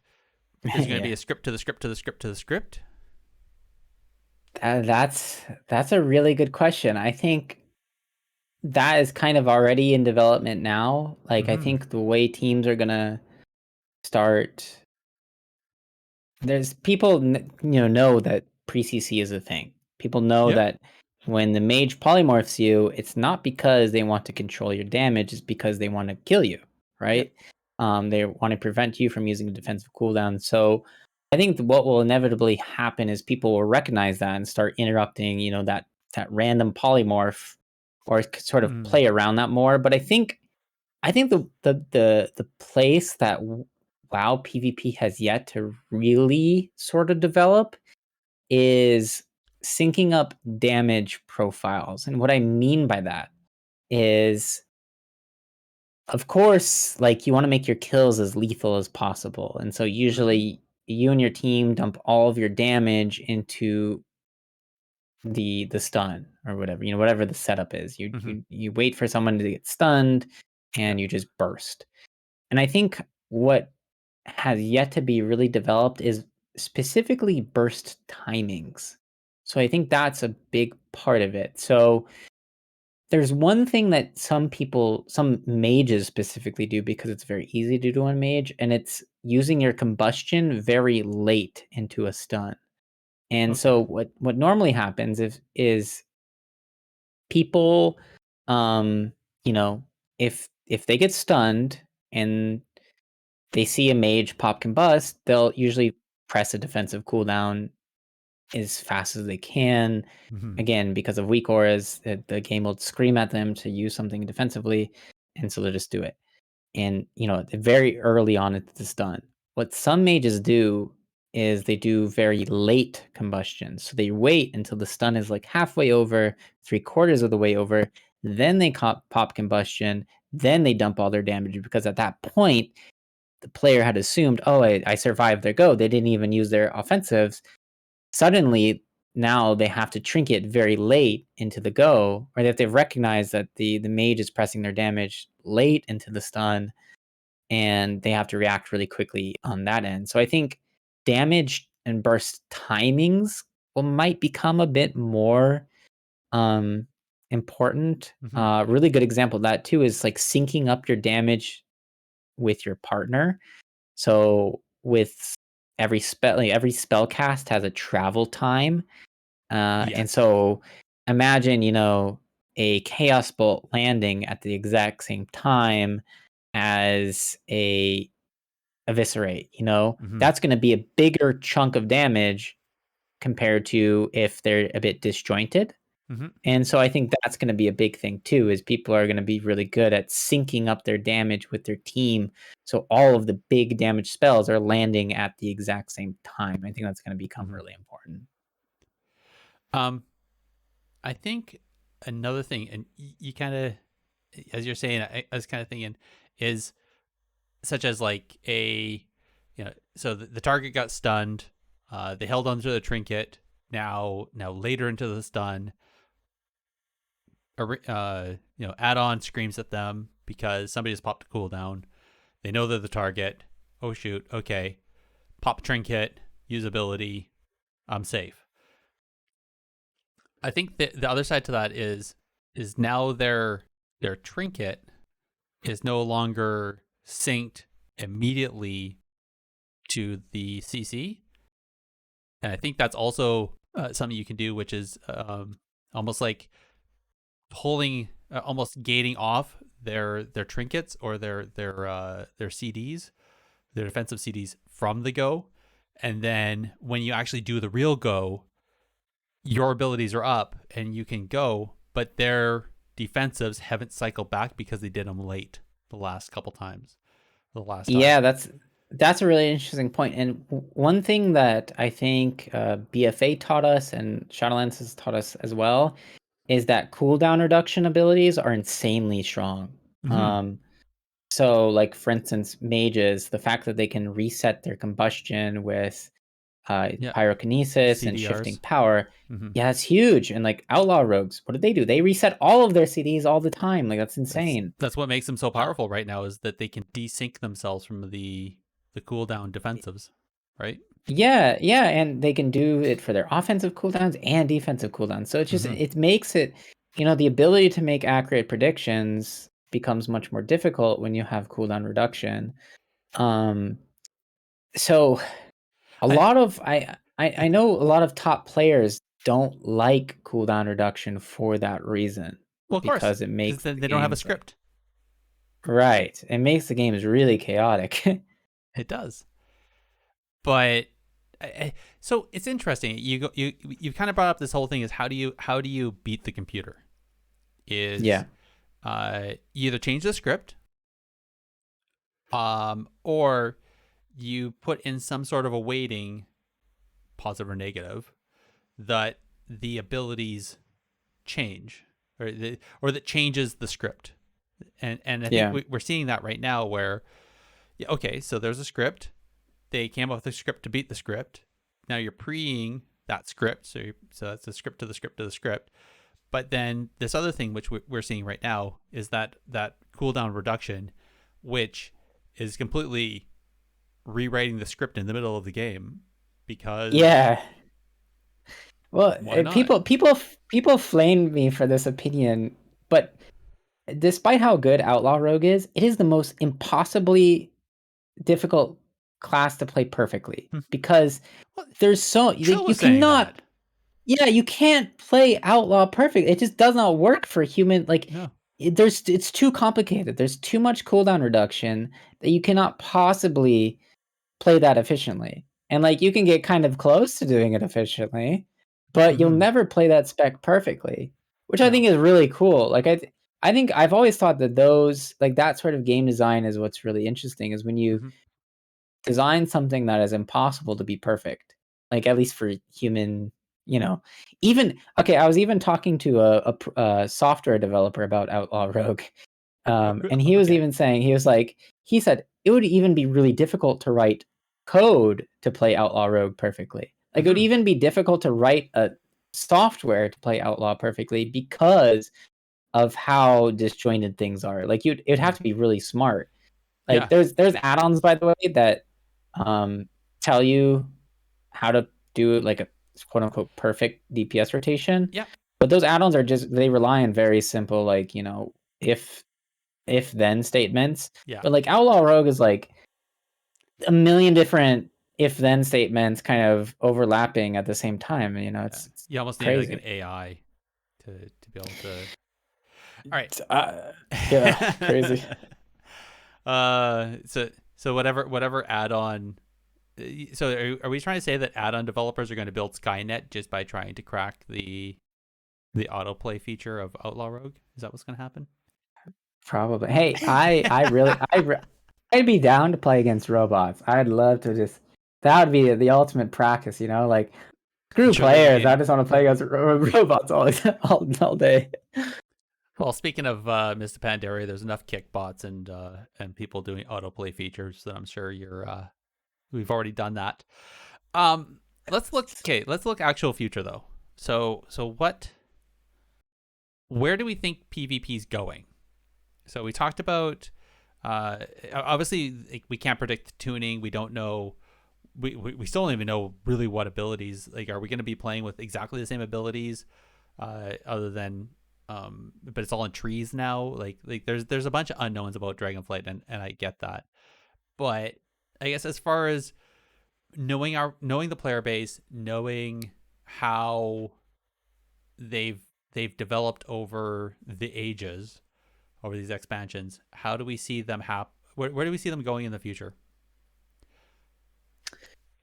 Yeah, that's a good question. I think the meta game is what prevails. Game balance aside, the thing that I think that's more interesting and more relevant is how the metagame emerges, and that's the hidden patch notes. Every single expansion, every single patch, every single day is how players are actually changing how they play the game. On a more macro scale, I think maybe eventually we might arrive at some form of cross-region queuing. I don't know who knows, but I could definitely see that on the horizon. As games are becoming again more globalized and the internet is increasingly becoming more globalized. That's as technology gets better, I could definitely see cross-region queuing being a thing. I want to stop you there for just a sec. So I saw this in the notes, and I think it should already happen.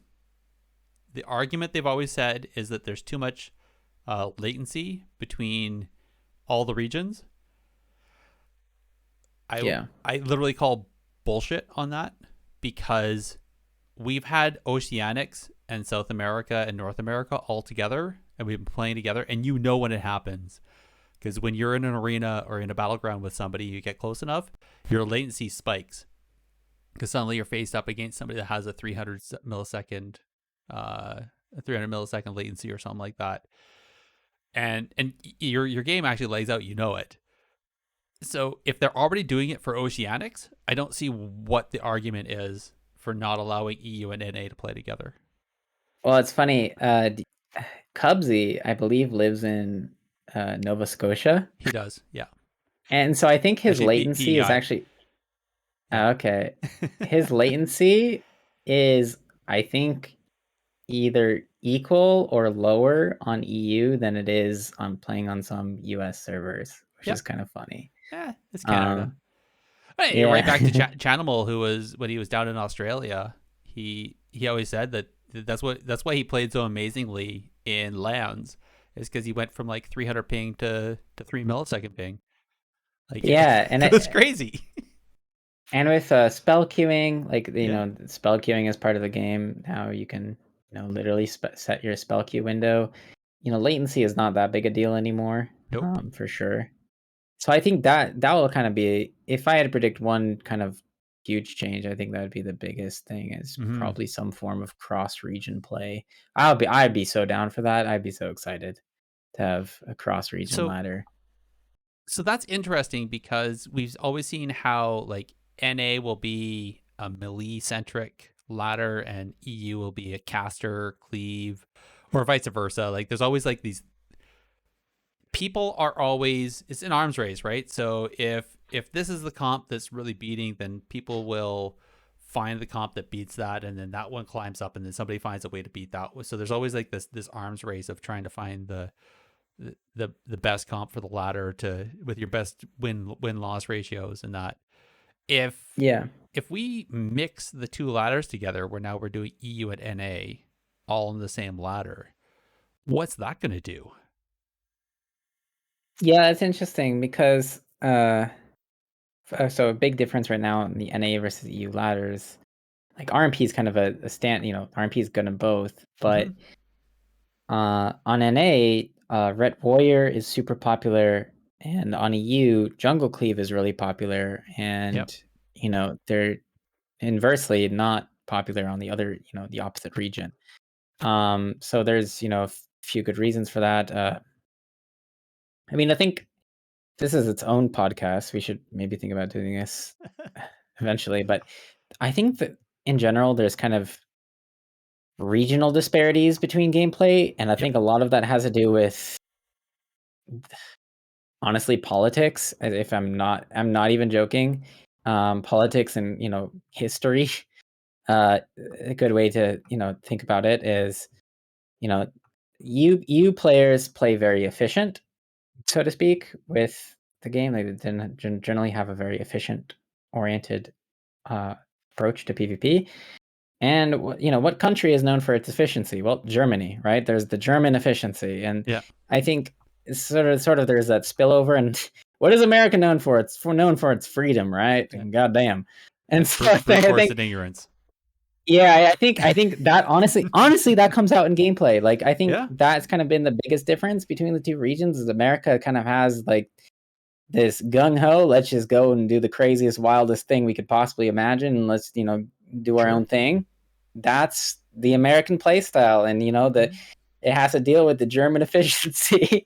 And unfortunately, I think the German efficiency tends to do better in tournaments because it's kind of the safer, more formulaic, strategic option. Sure. But doesn't mean the Americans can't win. It's just it's again, I think a lot of it has to do with history and politics, which is, again, it's its own separate podcast. Yeah. So I see where you're going, though. Definitely the culture of the player affects the mentality. So it's almost like the cultural intelligence behind World of Warcraft PvP. Comp selecting. Okay, so I think we've come to I don't know, the gearing and stats. Obviously, like I know they've done some changes over the years of different things like resilience and PvP power. Now we're on versatility. I don't think that's going to change anytime soon. I think versatility is here to stay. I think that was the magic sauce that they figured out finally to help. I guess all right, so if anybody pays attention to Twitter, you may have seen a bunch of tweets yesterday between so MVQ had an interesting hot take suggesting that the WoW devs should do what's happening over at League of Legends, where they take a look at what's being used and creating balancing based around the mean time play of those characters. I agree, disagree. It's up to you. I will agree that I think tuning should happen way more often than on patch cycles.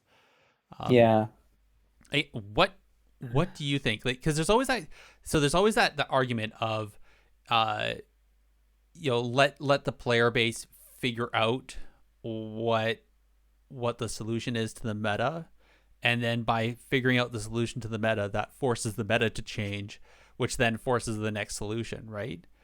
Um, and argue, people are always like, oh, well, RMP is overpowered and it needs to be nerfed.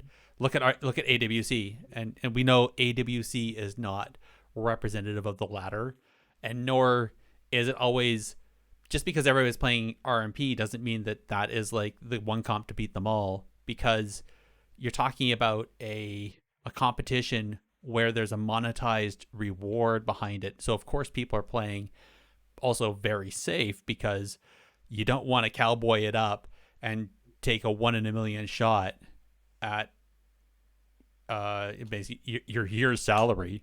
Nobody wants to do that, right? So Yeah. So what's the solution? Should they keep it with just patches, or should we do like monthly? Or So I actually have, not to plug my own content, but I actually have a video coming out, I believe tomorrow or Thursday. okay. And the title of the video is why bugs never get, or the real reason why bugs never get fixed. And of course it's a clickbait title. Mhm. Okay, so what we have to remember is that Blizzard is a software company. Okay. And just like any other software company, you have engineers and you have business people. Mhm. And it's not the engineers who are going out and finding these problems and deciding what to fix and doing all the tuning. That's kind of work that's given to them by a business side of the company. And so tuning and bug fixes happen in cycles, because what happens is the business people, they take all the suggestions to the game, they take all the bugs, they kind of organize everything into a pile, send that to the engineers to work on, and that's how things get fixed. And specifically bugs, game balance happens kind of layered on top of that. I think specifically the thing with game balance is that, not saying this is a good thing, but game balance acts as a form of content, Mhm. right?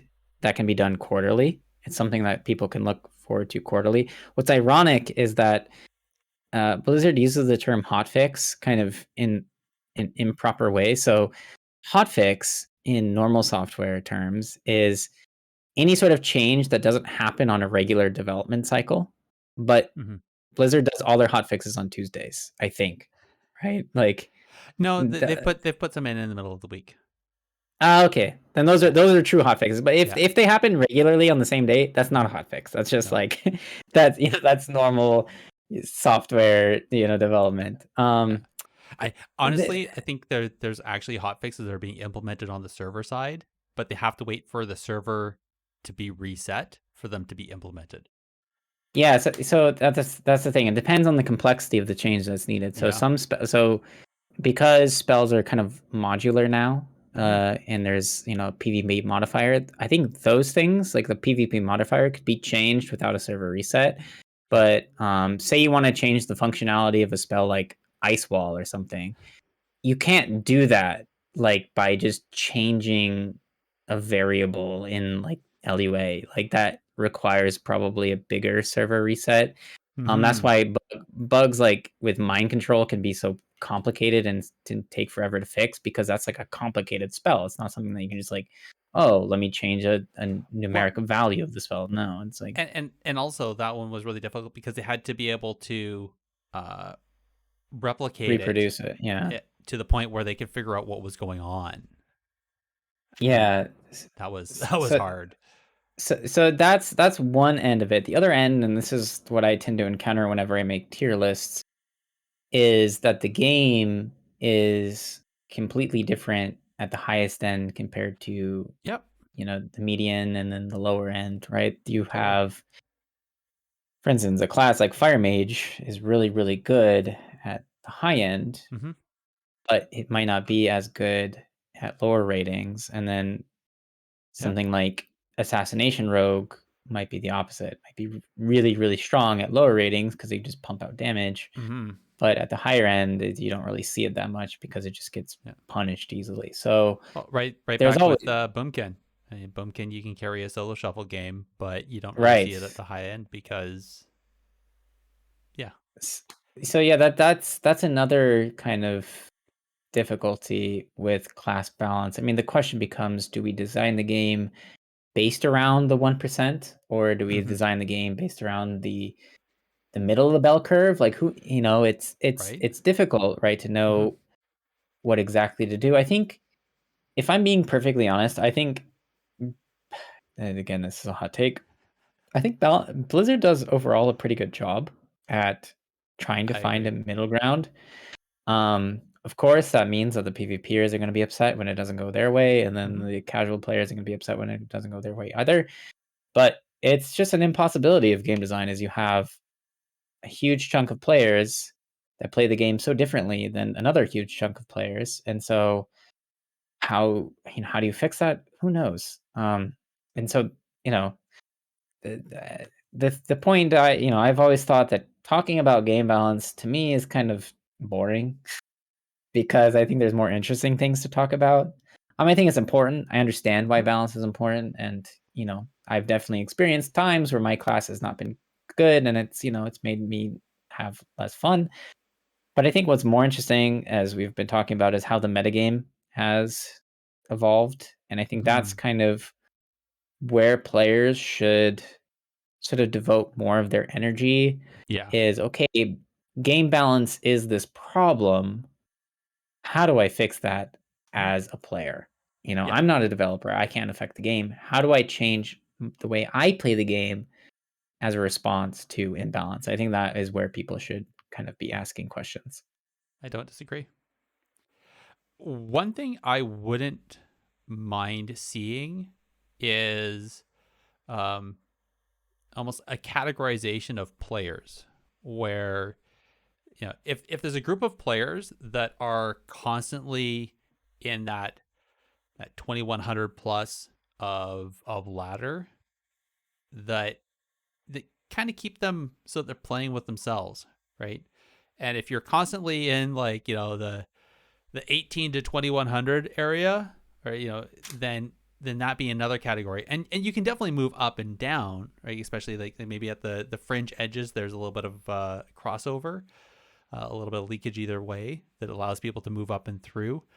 But um, I think that might also help in the PvP community, and I understand that creates fractioning, but and we talked about the fracturing and the splitting before, but I think that would also keep from, especially on something where ladder and points matter, that would probably eliminate a lot of boosting, and also it would keep how often are you playing against NBA players on the community basketball court at your local community center, right? Yeah. Like, it doesn't happen.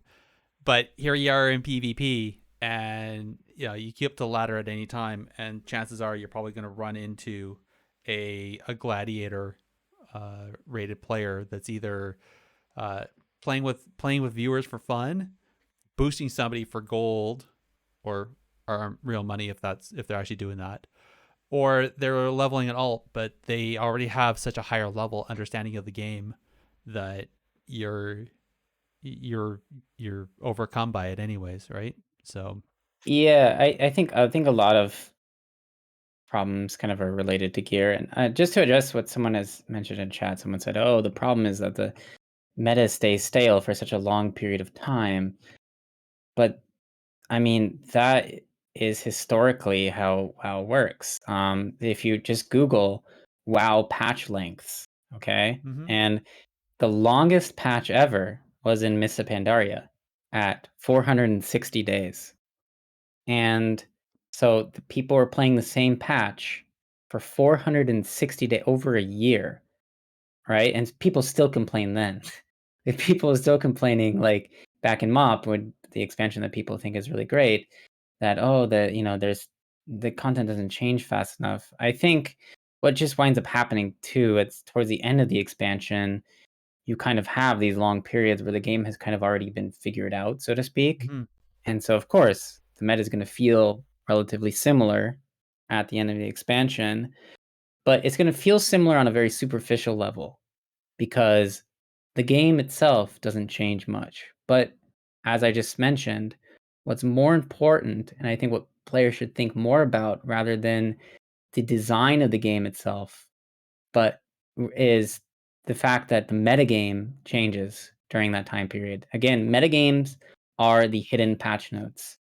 Metagames are the things we don't see in a list format. It's the way players are playing the game is always changing, and we've seen that as I just mentioned. As we've talked about in Shadowlands with Mhm. the evolution of gameplay in Shadowlands, where it became all about prediction and preing the pre.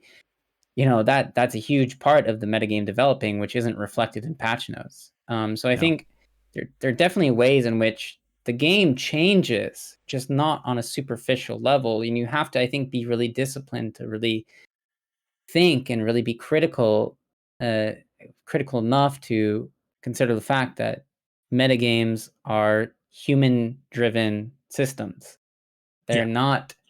And of course, they're shaped by game balance in some respects, but ultimately it's up to players to shape how the game is played. And just as a final metaphor for that, think about chess or Mhm. basketball.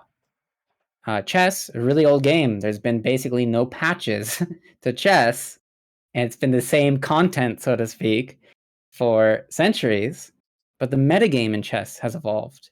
And that's what continues to drive players to play chess because it has this emerging, ever evolving metagame. Same with basketball.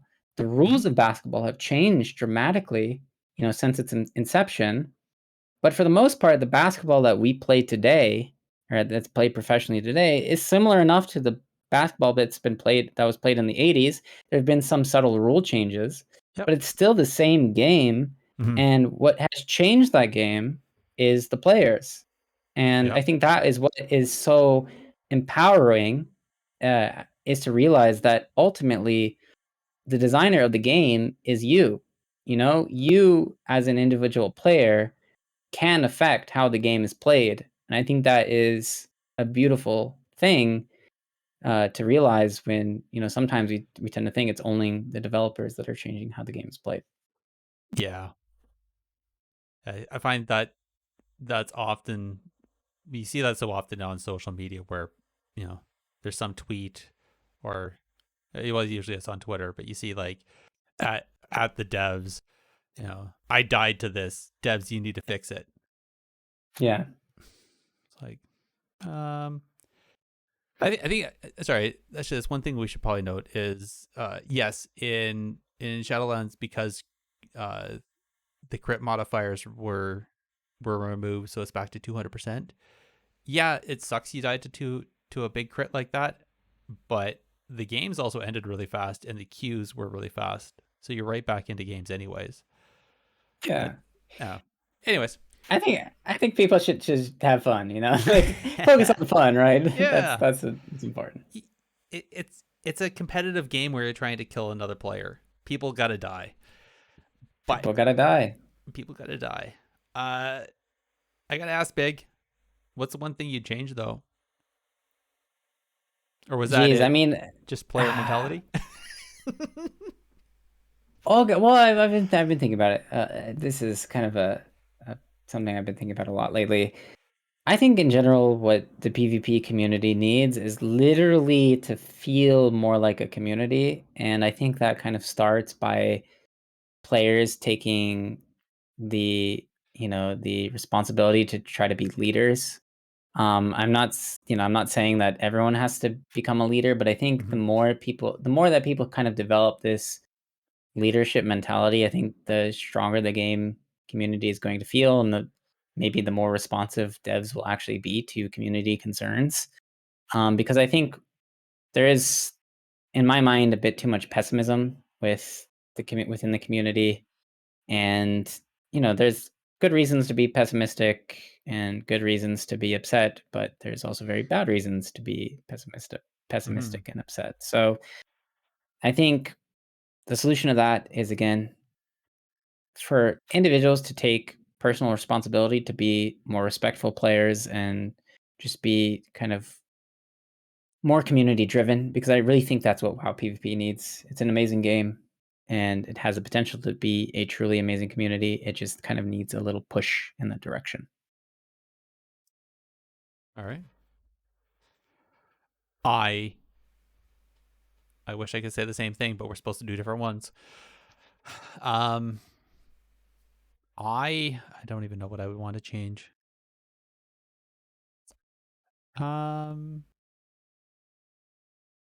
Actually, here's one, and this is people slam me. This is a hot take. I would like for there to be a in the community council or whatever, but where players could make suggestions and for changes, and then have the player base vote on that, and then that would drive the next hot fix that would then change the meta. I think some games do that. I'm not even joking. I think I've heard that. I think that'd be really fun. It would be interesting. Yeah. And I know that there would be like, I'm sure there'd be some streamer that would get their thousands followers to make some change because they really wanted that change, and there'd be a whole bunch of other fixing going on in that. But at the same time, I think it'd be kind of interesting to see what happened. But Yeah. that's my hot take for tonight. Very nice. All right, let's talk about the news, as there was not a lot, and then we'll get out of here. All right. Who ordered up an extra large can of whoop ass? All right. So, Radar.io did their high key hustle last week, or the week of the 7th to the 14th. And I copied and pasted and totally forgot to see who actually won. I never actually saw the final on that, so I don't know. I know it happened. I don't know who. Oh wait, no, those are the actual people that played. So yeah, I don't know. People probably won though. Okay. Official Blizzard events. Well, we talked about already, but the AWC circuit finally ended with the 4th week just passing on this weekend. So now we have, like I said, we have our top 4 teams, NA and EU, and they're going to be battling in the grand finals. And those teams, like we alluded, are also going to be in the Cross Realm tournament that's happening. Just quickly, did you catch any of the games the last couple weekends there, Big? Yes. Jeez. I was gonna say there was one standout game, and I don't remember what the heck it was. But I did. Oh gosh. I think it was a Liquid game. They had like a really long like dampener, and I thought it was like really exciting. There was like a really exciting finish. But I mean, I saw there was the who was it? It was Golden Guardians. They ended the first night. I think it was against Novus. And there was some spots where like it looked they were doing their thug cleave, and it looked like they were going to flop a few times, and they came back like they're like on the edge, like they were playing out of their minds, and came back, which was, but they ended up losing at the end. But there was like some really close ones they almost had it. With the sacrifice on the seed. There was that moment that was really intense on Sunday. This was the Saturday game. I didn't catch the Sunday ones yet. Okay, yeah. They lost the series, but Sea-Doo had like a heroic save on WizK on the seed. I feel bad because apparently Jellybeans had some problems with his conduits and like left the game. And so that was Saturday. That was the same matchups. The gates had opened, they went out, and then Jellybeans realized that he didn't have conduits at all and left the game. But because the gates had opened, it counted as a win. Man, that sucks. I'll reserve my opinion on that, but yeah, that sucks. It sucks. I guess he thought it was going to get a make, but because the gates had opened. And I got to call you out because you said Sea-Doo did a clutch clutch save on WizK. That would be absurd. That would have helped Lucy. Yeah, it's my bad. I'm sure Sea-Doo wouldn't have appreciated that. Yes. But speaking of conduits and whatnot, clutch saves, Sea-Doo played 2 games without conduits and they were losing, and then realized, and then they did a reverse sweep. Very nice. Sounds about right. That was the same one. Yeah, against 3.5 men. Borrowed power in a nutshell, you know. Like, there you go. It's how much they matter. Anyway, Right. if anybody wants, go over to YouTube. You can check out all the games there on the YouTube channel, along with all the goofy thumbnails that Blizzard has added to all those games. Don't be surprised when you see the goofy thumbnails and wonder what the heck that is. That's just AWC right now. Hot fixes. So we had another round of hot fixes. Mostly have been PvE. I don't recall anything PvP specific that came through. Yeah, I don't. I don't No. think there's been anything significant. No, there's a whole bunch of nerfs that they did to the Mythic Plus dungeons, which is actually needed because 9.2.5 actually buffed Mythic Plus dungeons by accident by fixing some bugs, and now, yeah, the Mythic version of Sepulchre is significantly nerfed, as I've been told. Like on Anduin, the March of the Damned damage is reduced by 75% on all difficulties. Yeah, I know these changes were. They were They telegraphed. created a whole little. It created a whole discourse on Twitter, right? Of who is this content designed for, right? And Yeah. and that's its own conversation in itself. Like, Oh, we were talking PvE. about that before. Do they tune for the rank 1, the 1%ers, or do they tune for the bell curve, the median, right? Yeah, it's hard. It's hard. One last note I want to point is this is more of a PSA. So if you're playing solo shuffle or unrated PvP, and you're running things like Gladius and that spam chat, X players' health is low or whatever, recommend turning that off. If you want to have it, put it in your whispers or something like that, because apparently a lot of people don't like that in chat, and they will report you for spamming chat, which will then result in the bot to silence you. This is even more accentuated in current. It seems like the customer service bot or whatever they have is been a little bit hypersensitive lately. So it doesn't take much to get a silence, and it doesn't take much to get a ban. So if you don't want to end up with some 24-hour suspension, just turn it off. Good idea. Yeah, I saw. So I know, who is it? There's been a couple of players noting that they've been getting bans because they've been, there's one that was doing free coaching, got a ban because they used the word coaching in their LFG, which then was equated to advertising in the LFG. So they got banned there. Other stuff. So yeah, just don't do it. Shout outs. Do you have anybody to shout out, Big? Oh, geez. Oh my God.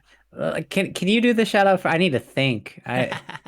Sure. Who deserves my shout out? So I'm going to give a shout out to Skillcapped for continuing to let us use that affiliate link and support us that way, and just like, I know you do a lot of it, but just all the awesome videos that they've been doing, even on the free side, on the YouTube side, have just been really amazing, and I enjoy them. Like I learn something pretty much every time I watch one of those. So if anybody hasn't seen, there's a recent one that just came out, I think today, which was the best race for your class.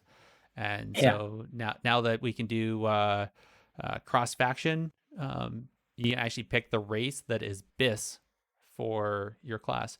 Shockingly, not everything is orc. Just want to put that out there. It's specifically there's one just to leave everyone with suspense. There's one spec that its best race is Dark Iron Dwarf, which is a bit interesting, right? So yeah, thanks. Dark Iron Dwarf is truly a dark horse of a race, I think. Yeah, it is, and it comes out occasionally in the AWC. That's where you'll see it the most. It does.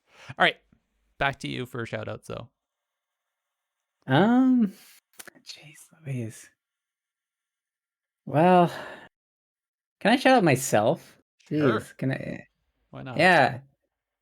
So yeah, I've been proud of myself lately, and as far as making content is concerned, like we hit a bit of a speed bump, so to speak, in content production because we were updating stuff for the patch.